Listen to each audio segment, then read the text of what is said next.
آپ دنیا کے مصروف ترین اور سب سے بزی انسان تھے، بیک وقت آپ قائد اور لیڈر بھی ہیں، امام اور معلم بھی ہیں، منصف اور جج بھی ہیں۔ ان تمام مشغولیات کے باوجود جب آپ گھر میں تشریف لاتے تو اس قدر مسکراتے ہوئے اندر داخل ہوتے کہ آپ کے ازواج مطہرات کے چہرے کھل جاتے، آپ گھر کے کاموں میں ان کا ہاتھ بٹاتے، ان سے محبت بھری گفتگو فرماتے، ایک ساتھ ایک ہی برتن میں آپ ان کے ساتھ کھانا تناول فرما لیتے اور ایک ہی برتن میں ایک ساتھ ان کے ساتھ غسل فرما لیتے۔ آپ کی ازدواجی زندگی، گھریلو زندگی محبت، وفا، خلوص، احترام کی ایسی دلکش تصویر تھی کہ عورتیں آپ کی زوجیت میں آنا اپنی زندگی کی سب سے بڑی سعادت اور سب سے بڑا فخر سمجھتی تھیں۔ سیرت حلبیہ میں لکھا ہے کہ جب حضرت دحیہ کلبی رضی اللہ تعالی عنہ کی بہن حضرت عزہ کو حضور پاک علیہ الصلاۃ والتسلیم کے نکاح کا پیغام پہنچا ہے تو مارے خوشی کے ان کی روح نکل گئی۔ حضرت زینب رضی اللہ تعالی عنہا کو جب یہ معلوم ہوا کہ ان کا نکاح حضور پاک علیہ الصلاۃ والتسلیم سے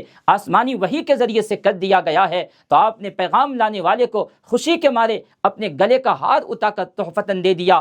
کیوں؟ اس لیے کہ آپ کی ازدواجی زندگی اتنی پیاری اور خوبصورت تھی کہ آپ کی زوجیت میں آنا عورتیں اپنے لیے سب سے قیمتی سرمایہ سمجھتی تھیں۔ یہ تو آپ کی شخصیت کا صرف ایک پہلو ہے۔ اگر آپ حضور کی شخصیت کے تمام پہلوؤں پر ایک خوبصورت بیان سننا چاہیں تو نیچے کلک کیجئے۔